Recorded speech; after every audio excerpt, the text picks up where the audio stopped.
নতুন কর্মীদের ধাক্কায় পুরনো কর্মীরা যেন পিছিয়ে না পড়ে সেই দিকে খেয়াল রাখতে বলেছেন কৃষক দলের কেন্দ্রীয় সভাপতি পাবনার কৃতি সন্তান কৃষিবিদ হাসান জাফর তুহিন।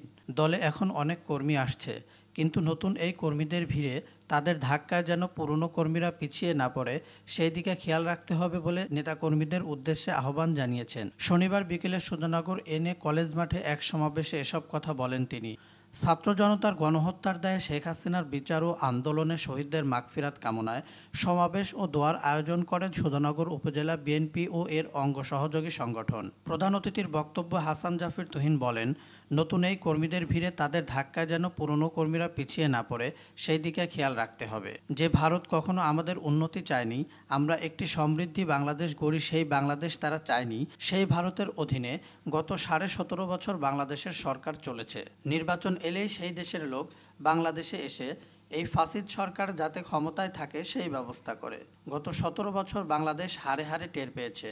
আমরা পাকিস্তানের দাসত্ব থেকে দিল্লির দাসত্বে চলে গিয়েছিলাম, কিন্তু গত 5ই আগস্ট ছাত্র জনতার গণঅভ্যুত্থানের মধ্য দিয়ে সেই দিল্লির দাসত্ব থেকে আমরা মুক্ত হতে পেরেছি। সুধানগর পৌর বিএনপির আহ্বায়ক কামরুল হুদা কামাল বিশ্বাসের সভাপতিত্বে আরও বক্তব্য দেন কৃষক দলের কেন্দ্রীয় যুগ্ম সাধারণ সম্পাদক ইউসুফ মোল্লা, উপজেলা বিএনপির আহ্বায়ক এবিএম তৌফিক হাসান, সদস্য সচিব শেখ আব্দুর রৌফ এবং পৌর বিএনপির সদস্য সচিব জসিমউদ্দিন বিশ্বাস।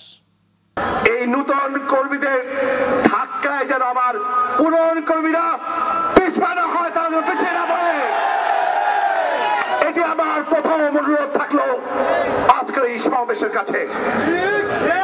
প্রিয় ভাইরা, বিগত 17.5 বছর, 2 বছরের 111 অনৈতিক সরকার, সেই সময় তারা -2 ফর্মুলা নিয়ে মাঠে নেমেছিল। প্রকৃতপক্ষে তারা -1 বেগম খালেদা জিয়াকে মাইনাস করতে চেষ্টা চেয়েছিল। তারা বেগম খালেদা জিয়াকে সাময়িকভাবে মাইনাস করে আরেকজন নেত্রীকে ষড়যন্ত্র করে ক্ষমতায় এনেছিল। তারপর থেকে ষড়যন্ত্র শুধু বাংলাদেশে বসে থাকেনি, এই ষড়যন্ত্র পার্শ্ববর্তী ভারতে চলে গেছে। যে ভারত কোনদিনই আমাদের উন্নতি চাইনি, আমরা কি সমৃদ্ধ বাংলাদেশ করি, যে ভারত কোনদিনও চাইনি, সেই ভারতের অধীনে গত 17.5 বছর বাংলাদেশের সরকার চলেছে। প্রিয় ভাইরা, নির্বাচন আসলে ওই দেশ থেকে তাদের পররাষ্ট্রমন্ত্রী, পররাষ্ট্র সচিবরা এসে বাংলাদেশের যেন এই ফ্যাসিস্ট খুনি সরকার থাকতে পারে সেই জন্য তারা তদবির করে, বাংলাদেশের বিভিন্ন সংস্থার সাথে তারা মিটিং করে। এত নগ্ন হামলা, এত নগ্ন পররাষ্ট্রনীতি পৃথিবীর ইতিহাসে কোথাও নেই। প্রিয় ভাইরা, 1971 26 মার্চ থেকে 16 ডিসেম্বর দীর্ঘ 9 মাস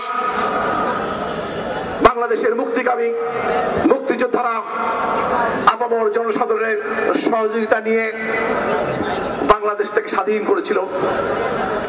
তখন দেখেছেন আপনারা পাকিস্তান বাহিনী জেনারেল অরোরা আমাদের সেই সময় মুক্তিযুদ্ধের সর্বাধিনায়ক জেনারেল ওসমানের কাছে কিন্তু তারা সারেন্ডার করেনি। তারা ওই জেনারেল অরোরার কাছে তারা স্বাধীন করেছে। তখন বাংলাদেশের মানুষ বুঝতে পারেনি। আমরা এই স্বাধীনতার 52 বছর পরে বুঝতে পেরেছি আমরা পিন্ডির দাসত্ব থেকে, পাকিস্তানের দাসত্ব থেকে দিল্লির দাসত্বে চলে গেছে, ভারতের দাসত্বে চলেছে। সেটা গত 17.5 বছর বাংলাদেশের মানুষ হারে হারে উপলব্ধি করেছে। এই যে নতুন স্বাধীনতা, বাংলাদেশের ছাত্র জনতার যে গণঅভ্যুত্থান, গত 17 বছরের বিএনপি নেতা কর্মীদের, হাজার হাজার নেতা কর্মীদের রক্তের বদলে, গুম খুনের বিনিময়ে, বাংলাদেশের লক্ষ লক্ষ শহীদ জিয়া নেতা কর্মীদের মামলা হামলার বিনিময়ে, কত মায়ের বুক খালির বিনিময়ে বাংলাদেশের মানুষ এই আন্দোলনের সংগ্রামের নাম দিয়েছে নতুন স্বাধীনতা, নতুন বাংলাদেশ।